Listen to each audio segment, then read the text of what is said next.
Let me make a distinction between having a philosophy and doing philosophy. Having a philosophy is a bit like having a worldview.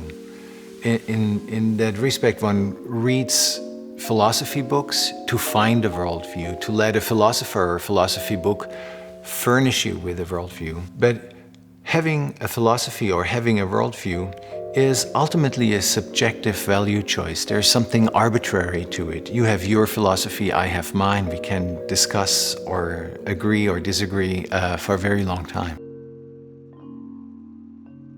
Doing philosophy is something quite profoundly different.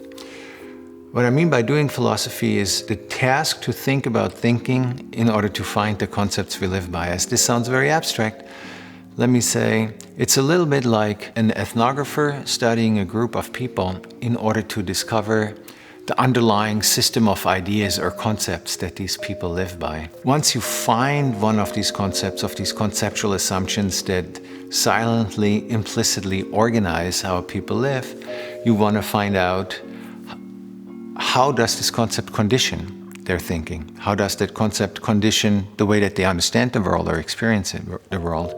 You want to find out, that's the history of thought. What concepts existed before this one emerged? How did people understand and experience the world then? How did the emergence of that concept change how they were thinking before? And you want to find out if maybe you could think differently. If there are maybe moments in the here and now that are so new or so novel that they logically escape the reach of the concepts that we already have, that already underlie how people live. So you see, there is quite a profound difference between having a philosophy and doing philosophy as a form of research.